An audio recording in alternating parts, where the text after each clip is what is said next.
എല്ലാവർക്കും പുതിയ ഒരു വീഡിയോയിലേക്ക് സ്വാഗതം. ഇന്നത്തെ വീഡിയോയിൽ നാളത്തെ അവധി അറിയിപ്പാണ് പങ്കുവയ്ക്കുന്നത്. വീഡിയോയിലേക്ക് പോകുന്നതിന് മുമ്പായി ചാനൽ ഇതുവരെയും സബ്സ്ക്രൈബ് ചെയ്തിട്ടില്ലാത്ത കൂട്ടുകാർ സബ്സ്ക്രൈബ് ചെയ്തു തൊട്ടടുത്തുള്ള ബെല്ലൈക്കൺ കൂടി എനേബിൾ ചെയ്യുക. കൂടാതെ നിങ്ങളുടെ കൂട്ടുകാരിലേക്ക് ഷെയർ ചെയ്യാനും വീഡിയോ ഒന്ന് ലൈക്ക് ചെയ്ത് കാണാനും ശ്രദ്ധിക്കുക. അപ്പോൾ നമുക്ക് നേരെ വീഡിയോയിലേക്ക് കടക്കാം.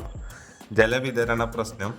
തിരുവനന്തപുരം കോർപ്പറേഷൻ പരിധിയിലെ വിദ്യാഭ്യാസ സ്ഥാപനങ്ങൾക്ക് നാളെ സെപ്റ്റംബർ 9 തിങ്കളാഴ്ച ജില്ലാ കളക്ടർ അവധി പ്രഖ്യാപിച്ചു. നഗരത്തിലെ ജലവിതരണം സംബന്ധിച്ച് പ്രശ്നം നിലനിൽക്കുന്നതിനാൽ തിരുവനന്തപുരം കോർപ്പറേഷൻ പരിധിയിലെ പ്രൊഫഷണൽ കോളേജുകൾ ഉൾപ്പെടെയുള്ള എല്ലാ വിദ്യാഭ്യാസ സ്ഥാപനങ്ങൾക്കും നാളെ സെപ്റ്റംബർ 9 തിങ്കളാഴ്ച ജില്ലാ കളക്ടർ അവധി പ്രഖ്യാപിച്ചു.